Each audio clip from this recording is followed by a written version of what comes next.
and we can see you, but after that we were fully booked. So this patient attended straight away, and they have been experiencing tinnitus. So tinnitus is a sound that originates within the ear or inside the head, so it's not an external sound. And they've been experiencing this for the last 5 days, alongside, of course, really reduced hearing, and their main symptoms are severe pain or talgia in just their right ear. They saw their GP yesterday, who advised to use some drops, and this patient used carbon white peroxide drops, which is probably my least favourite. Carbon white peroxide drops is a 1-to-1 solution of urea and hydrogen peroxide. And they said after using the drops, it exacerbated their symptoms. Truth be told, whatever drops they used may have done that though, because this wax impaction was so severe, it would have absorbed the drops, further expanded, because it's already impacted and right up against the ear canal and eardrum. And so today they went to an emergency walking centre, and they don't perform earwax at these walking centres.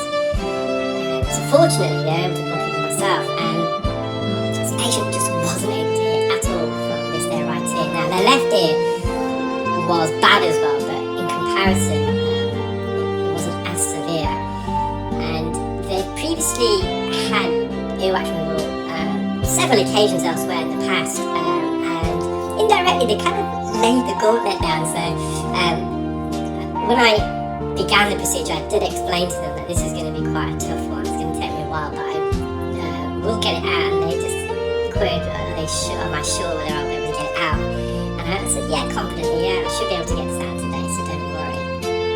And they later explained that in the past, every time they've had their wax removed, it's taken several attempts, so not on one appointment, and it's also been very painful for them. So they were delighted that we were able to remove this today, and also pain-free.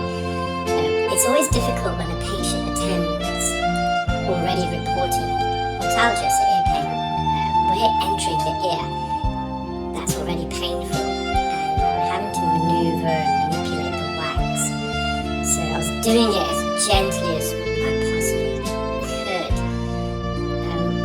So far I've used microsuction and the correct, but microsuction just wasn't going to remove this. I could put oil in as much as I want during the procedure, but it was just so dense and so impacted. I'm going to try and come up with an analogy so you guys can better understand what I'm referring to when I say it's impacted. And probably the best one I can give is if you've got, you go to the beach, you've got some wet sand, you get your spade, put it in the bucket, and then you get the spade and you just hammer on top of this wet sand and you impact it inside the bucket. So I'm just using, I think it's the right ear hook here. I wanted to get over and beyond, and I did, but because of the consistency of this, it just cut through. So I've just put some more drops, and because we've created a bit of an opening around the edge, I was hoping some of this oil will seep in and behind the wax, lubricate the canal wall. Truth be told, it didn't really do much. So even here laterally, I'm trying to remove this from the floor of the ear canal, but it's quite matted, there's quite a few hairs there. Posteriorly, so to the back part of the ear canal, the first bend, there's quite a few whiskers of hairs. So sometimes, because we're trying to visualise the wax in that region, the endoscope had to be in that position, because we're also using the endoscope not to just visualise the earwax, but also to open up the entrance of the ear. So inevitably, if you've got hairs in that region where we have to push open the ear, we're going to see a few whiskers of hairs there. So I'm just going to go, let's see, using the ear pick, and I'm trying to go over the top, which I managed to do. So in my head, I've done the hard job. I thought, yes, I managed to get the instrument over and beyond, but just like the ear hook, it just cut through. So the only instrument that's going to remove this is the correct. And also the microsuction, I said it wasn't effective. It did help a little bit, especially when I was cutting and dicing the wax using the hook and the pick. You can see all those hairs matted, which does make it more difficult to get a suction grip. But when I was positioning the suction tip on the surface of the wax, you can just feel that, is this really going to come away with the suction? And the reason why I'm persevering is because now we're entering the inner 2/3 of the ear canal, at least on the right hand side anteriorly. And the flesh you're seeing there is just actually bone with the thinnest, wafer thin layer of skin lining it. So the skin that is lining that bone is around 0.1 millimeters in thickness. And if we make contact with that bony part of the ear canal, it's like you bump your shin onto the edge of a door or a chair. It's that sharp, acute pain. And I've experienced that before. Hence why when I'm performing procedures that deep, or whenever I'm performing a procedure, I'm just always trying to be as gentle as possible, which we all should, if truth be told. So it's nothing different that day. Everyone that performs Earwax, their ultimate aim is to be as comfortable as possible and reduce unnecessary pain, duress. And you can see it's just pushed right up against the canal walls. It's up against the eardrum. They don't use cotton buds, but they do wear ear pods, and sometimes they do leave them in their ears overnight so they fall asleep whilst listening to music. So it has suggested that they come every year now. So I think the last time they've had this removed was about 3 years ago. And to see if they can convert to over the ear headphones as opposed to in the ear pods. Now, I did pre-warn the patient because I just knew I was going to have to use the correct ear. So glided in. Problem is we just don't know exactly at this stage where the eardrum is. If I went any further and glided the correct any further, I could have easily touched the eardrum, made it even more comfortable. But you can see there's still another layer here. So I'm just going to the top. And the right correct really, for me, has probably been the best instrument that I've developed because of its design. It's curved to mimic the curvature of the ear canal. The end of the correct is also tapered, so I'm able to get into the narrowest spaces, or even when wax is compressed right against the ear canal, I can glide more often than not in between the wax and the correct. Now, you can see I'm scooping a lot of this wax out, but at the same time, the wax you're seeing to the right, when I'm inserting the correct, just trying to scoop it out, it's possibly compacting it a bit more. So I've decided to just use the suction probe here because there's now space to the right of this wax where I've scooped the previous wax out. If I can push this wax into that opening with the suction probe, I may be able to release it, but it's just too matted. You see how dark this is? It's been there for such a long time.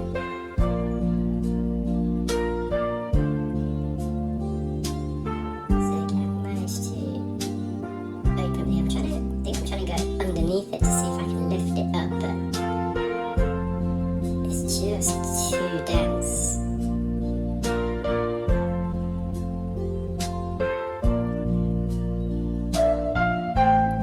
So I'm just going to use the tip of the correct to kind of cut into this wax and then cut away. So you can use the correct also in that method. You can, if it's a soft but firm type of consistency, you can use the tip of the correct to embed into the wax. With the previous jobs of horn that I used, it just wasn't possible to do that. Now, I'm just using the ear hook posteriorly because this bit was a bit firmer. And I just thought if I can just dissect this with the hook, which I have, so it's loose here, I'm going to use the suction probe. Now, of course, we can't use forceps with this type of consistency. It's not designed for this type of consistency.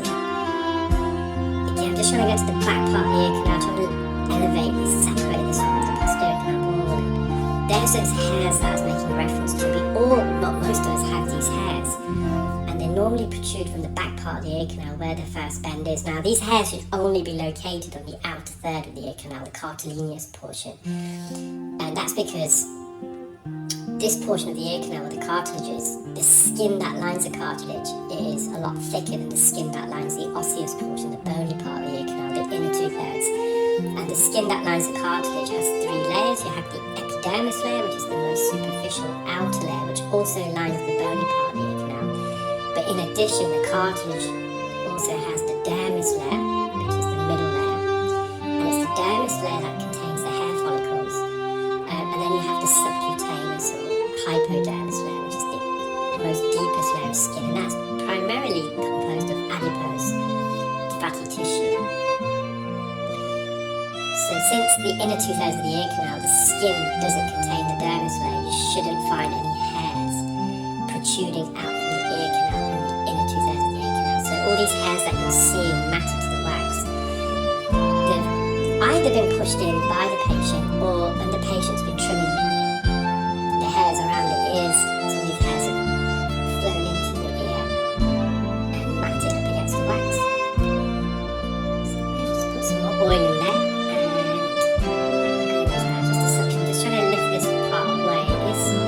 Partially off the canal wall now because I use the earwig producer, but it's still so dense.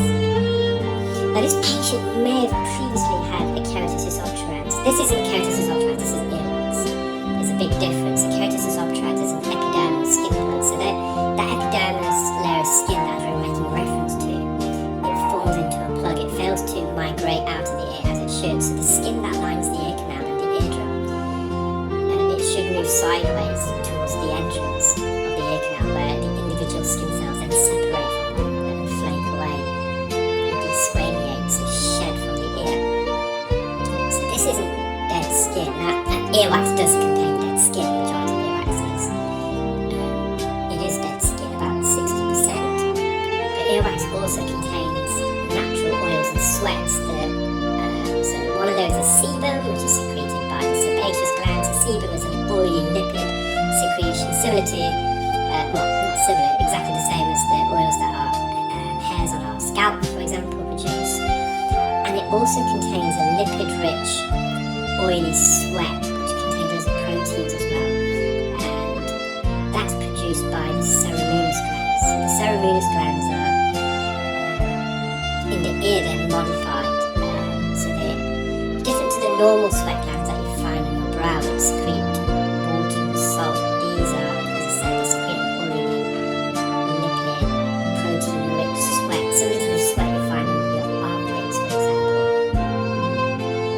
And they amalgamate to form earwax. So this is definitely earwax and not a keratosis obturans, but it doesn't mean that the person didn't have a keratosis obturans. And the reason why I'm making reference to that is they had quite a wide ear canal. Keratosis obturans can lead to global remodeling of the bony part of the ear canal. And the patient, in terms of their age, they fit that profile. I think they're in their mid-30s. Just double check that. Yeah, so in the early 30s. So keratosis obturans is pathology more common in younger populations. The ages between 20 and 40 is when you're most likely to develop keratosis obturans. So again, just using the search program, it's just a large curve.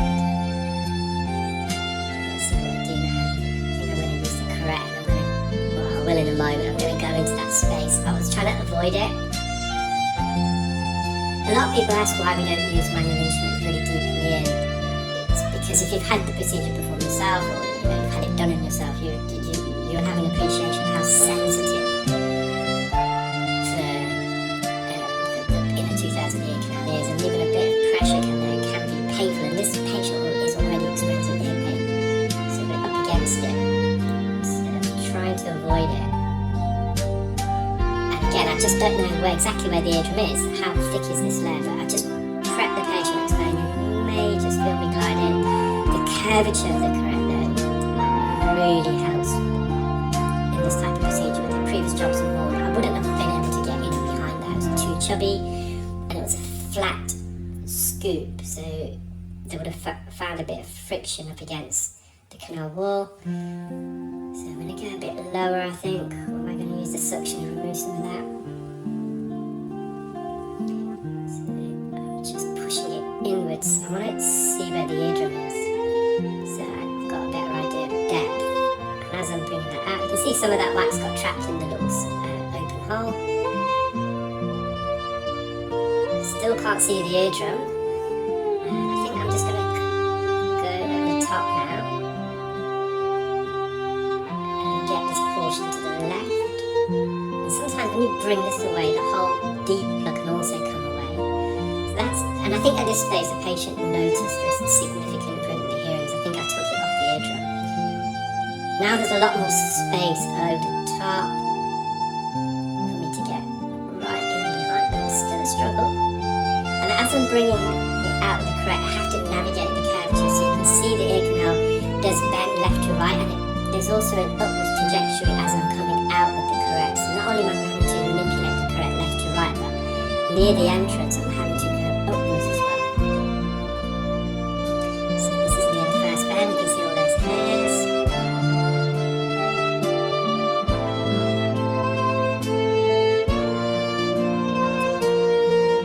Sometimes it's a bit more tricky when you're removing wax near the entrance because the endoscope isn't really resting on anything. When we go deeper in as I explained, we use the side of the endoscope to open up the first bend, so you've got a bit of support there. I thought that was the last plug, that was a huge plug, but you can see there's still a hell of a lot more. And again, there's the slightest gap there, over and beyond. I'm just using it like an ice cream scoop. Going away, and I'm having to go up in a moment. So we can get it out of the entrance. That was quite a lot of pressure. So you see the eardrum in the distance now.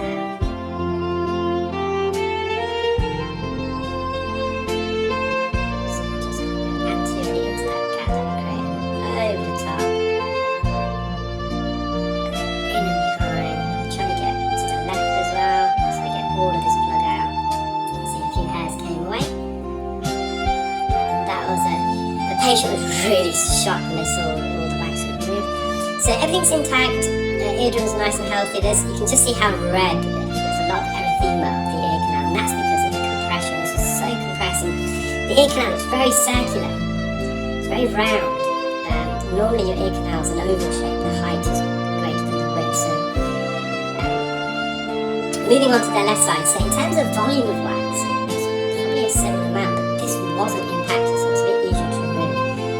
So again, I'm just using the correct, and I could just feel how dense this was. I think I mentioned it to the patient as I was bringing this out. Now on this side, I think I just caught the bottom of the ear canal. They have got quite a bumpy ear canal.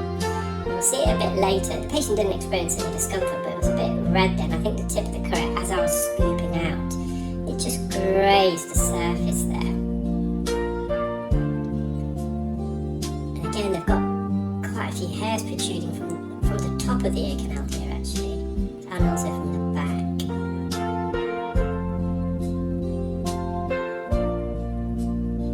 So this is, although it took me about 5 or 6 minutes, it was a lot easier, significantly easier than the other ear. Okay, I'm just trying to find where the canal wall is so I can get in between it. It's difficult to see with the hairs, so I'm just pushing the wax inwards. I'm just going to try and remove this segment, so I'm going to get the tip of the correct into the wax, cut it away, remove it.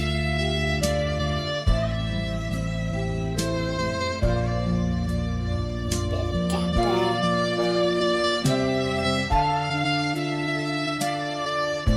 Get the cut into the gap. Now I'm going to try and upload another video which I used the wax scope, and it was actually a very similar amount of wax that I removed. It's from my uncle's ear who attended yesterday, and that took up a similar amount of time. You can see at the bottom, you'll see it a bit more clean. I think I just caught potentially, unless it was there previously, but I'm not going to pass the buck. It may have been me because I did scoop down in that region, and it was quite, again, the ear canal was quite bumpy, so until you can visualise it, wasn't expecting that bump. As I said, the patient didn't feel anything whilst I was doing it. So I'm just trying to clear the midsection now before we focus on the deeper bit. I think the deeper part I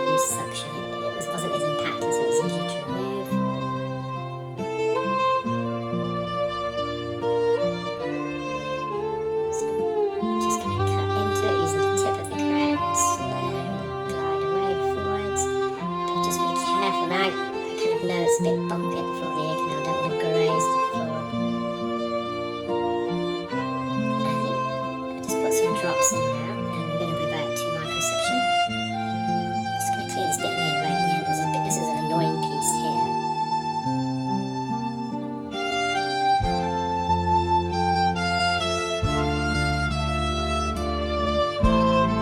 Just pleat inwards to the middle, so it's separated from the posterior canal. As you can see, some of the hairs are attached to it. The patient could feel the hairs move as well.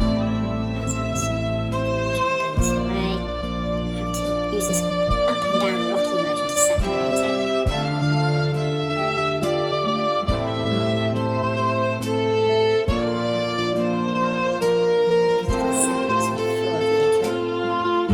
Hover over the top. As soon as I feel like I've got a good grip, lift it upwards and away. There's some skin underneath. Again, it's just a few hairs in this region. And now I'm going to focus on the anterior canal wall.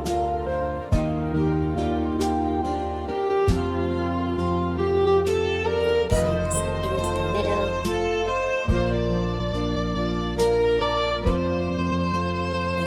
Far more effective in this ear than it was in the right ear.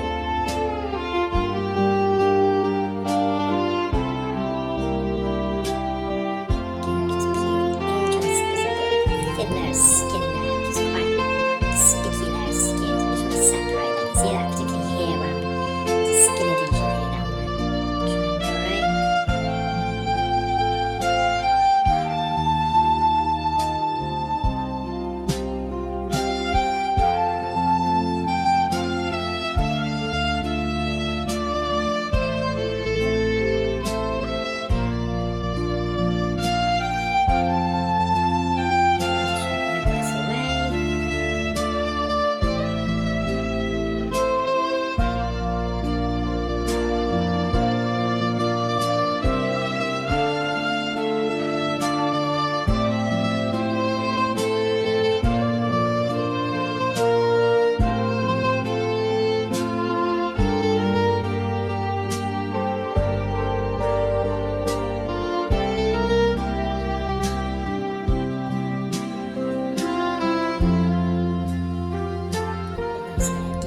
suction grip. Sorry, my phone's beeping away in the background. There's a bit of drama in the audiology world, as there always is. I'll probably explain in those different posts. But you can see that's the eardrum. You can see the long press of the incus. See the ear canal is a bit bumpy there. I'm just going to separate this bit of sticky skin.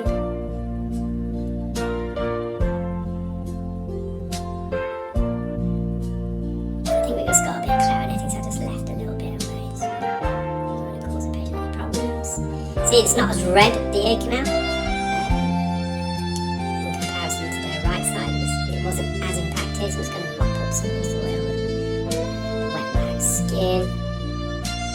And this is a zoomed out image. Slowly zoom in, frame by frame. I think the next one is really close up. You can see some of my instruments in the background that I use. Well, I hope you enjoyed that video, guys. Take care.